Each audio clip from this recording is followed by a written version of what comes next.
हाँ, मैंने कहा कि आप लोगों को अभी मैं शेरशाह सूरी के बारे में पढ़ा रही हूँ। शेरशाह सूरी ऐसे छल कपट करता था, छल कपट करके अपने बुद्धिमत्ता से ही इतने बड़े जागीर को प्राप्त किया। इसको काट दो बॉल को।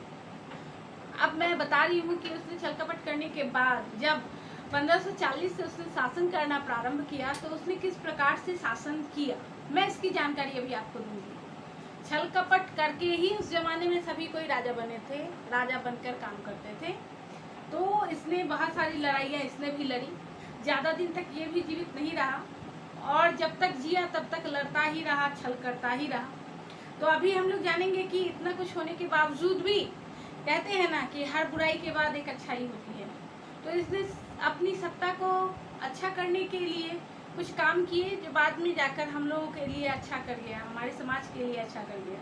तो हम लोग अभी उसको ध्यान से देखेंगे कि उसने किस प्रकार के अच्छे काम किए। तो इसने प्रशासन को अच्छा किया। भारत में जब ये शासक बना तब उस समय हुमायूं प्रशासन को नहीं देख रहा था, वो सिर्फ इन्वेंशन, सिर्फ लड़ाई, सिर्फ चढ़ाई, सिर्फ पैसे या धन इकट्ठा करने में लगा हुआ था, जबकि उसको उतने धन की जरूरत भी नहीं थी। उस समय लोग सिर्फ धन इकट्ठा करते थे, किला बनाते थे, मकबरा बनाते थे और इसी में समय बीत जाता था और लड़ते थे। तो वही हो गया कि इसने जो 5 साल का शासन किया, तो इस 5 साल के शासन में इसने पूरी तरह से शासन व्यवस्था को चुस्त दुरुस्त किया। इसके पास अनुभव बहुत ज़्यादा था क्योंकि ये कभी भी सुख में रहा नहीं, हमेशा ये मेहनत किया। मेहनत करने के कारण ये सैनिक अभ्यास का तरीका जानता था कि राजा अगर अच्छे से कार्य तभी कर पाएगा जब उसकी सेना उसके साथ खुश रहेगी, अच्छे से रहेगी। इसके लिए उसने सेना पर ज्यादा जोर दिया और कोई सेना तभी सुखी रहेगी जब उसके पेट में अन्न होगा। भूखे पेट भजन नहीं होता, भूखे पेट अल्लाह की इबादत नहीं होती। ये कॉन्सेप्शन भी इसके पास था। किताबों में लिखा हुआ है कि ये किसानों को प्रमोट करता था। खेती बाड़ी के लिए इसने सिंचाई वगैरह की व्यवस्था कर रखी थी। किसानों से लगान भी समय पर नहीं, अगर खेती बाड़ी में अगर किसी साल बाढ़ आ गया तो किसानों से लगान माफी हो जाती थी। किसी साल सुखाड़ आ गया तो सिंचाई की व्यवस्था कर दी जाती थी। यानी कि ये किसानों का वो महत्व समझता था। भोजन रहेगा तो मेरे सिपाही काम करेंगे, भोजन करेंगे तो शरीर में शक्ति रहेगी तो सिपाही लड़ेंगे। तो ये किसान को प्रमोट करता था। और किसान सही से काम कैसे करेगा, देश सही से काम कैसे करेगा, इसके लिए इसने प्रशासनिक ढांचे की नींव डाली थी भारत में, जो कि मिलता जुलता था सल्तनत कालीन शासनों से।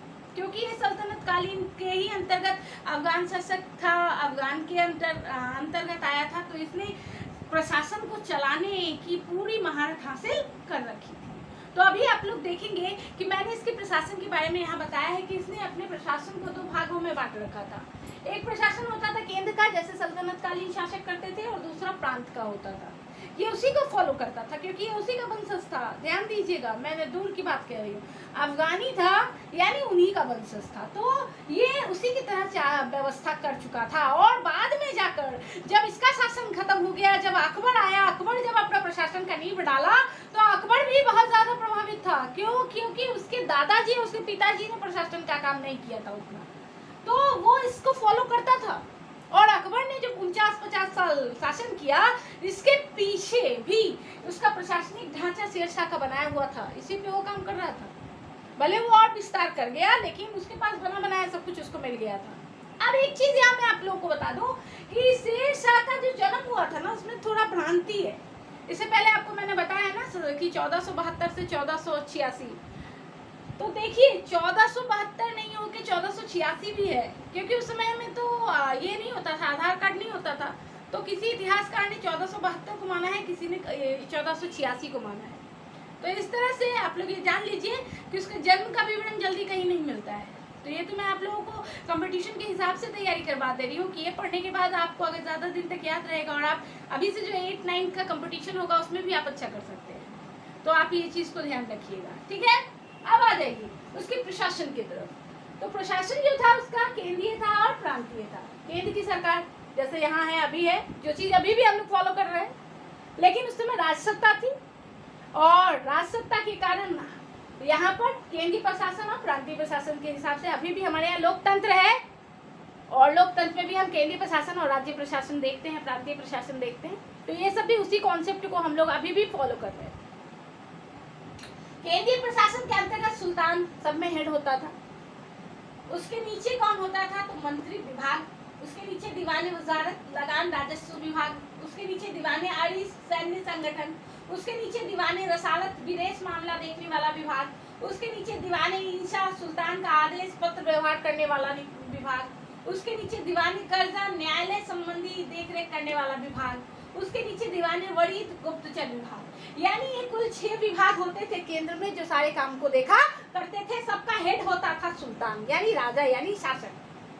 अब प्रांतीय शासन, प्रांतीय शासन इसी के अंडर में आ जाता था। तो प्रांतीय शासन में साम्राज्य का पूरा हस्तक्षेप होता था, राजा ही यहाँ भी हेड होता था और प्रांत को सूबे में अख्ते में बांटा जाता था, यानी सब मिला के ये प्रांत होता था। और सरकार, इसके नीचे सरकार जिला स्तर पर सिकदार, उसके बाद सैनिक विभाग, मुंसिफ, न्यायाधीश, परगना के अंतर्गत एक सिकदार और एक न्यायाधीश होता था और ये सब मिलकर एक गांव बनाता था। गांव सबसे छोटी इकाई होता था। गांव क्या होता था? सबसे छोटी इकाई, यानी कि गांव छोटी इकाई होता था और केंद्रीय शासन में सुल्तान सबसे प्रमुख होता था। लेकिन कि ये सबकी देखरेख हो सके सही ढंग से, तो ये सल्तनत की तरह ही सब पे एक विभाग लगा दिया था और हर विभाग का काम होता था कि वो शासक को, सुल्तान को हर एक बारे में जानकारी दे, क्योंकि ये जानता था बखूबी शेरशाह सूरी कि कहीं का अगर सत्ता अच्छा से चलता है, कोई राजवंश अगर अच्छे से चलता है, तो उसके पीछे उसका प्रशासन का बहुत महत्वपूर्ण भूमिका होता है।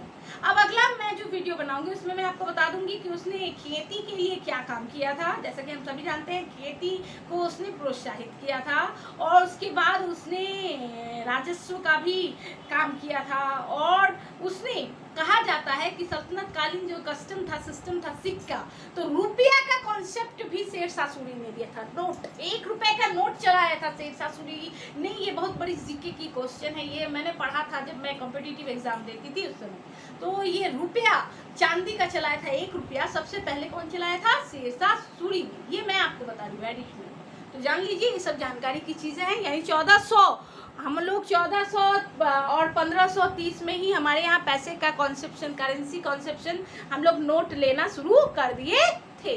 आशा करती हूँ आप लोग मेरी पढ़ाई को ज़रूर पढ़ रहे होंगे। ज़रूर पढ़िए, पढ़ना बहुत ज़रूरी है। मैं बार बार कह रही हूँ कि आप लोगों के लिए हम सभी शिक्षक मेहनत कर रहे हैं, तो आप लोग भी पढ़िए, पढ़िएगा, लिखिएगा, तभी महान बनिएगा। पढ़िएगा, लिखिएगा, खेलिएगा, कूदिएगा तो जीवन में ज़रूर आगे बढ़िएगा। अन्यथा बिना मतलब के बाहर घूमिएगा तो एक तो कोरोना बाबा बैठा हुआ है और दूसरा आपका पढ़ाई हैम्पर हो रहा है। इसीलिए समय निकालिए, घर में रहिए, मम्मी पापा को प्यार से, दुलार से, और अपने भविष्य के बारे में आप खुद चिंतित होइए, क्योंकि 13-14 साल के बच्चे हो गए हैं आप, और आप लोगों को पढ़ना चाहिए। आप लोग खुद जागृत होंगे, तभी अभी से मेहनत करेंगे तो 5 से 6 साल में आप लोग एक अच्छा मुकाम हासिल करने के लायक हो जाएंगे। इसी आशा के साथ अगले वीडियो को प्रस्तुत करती हूँ, देती हूँ आपके बीच में। नमस्ते।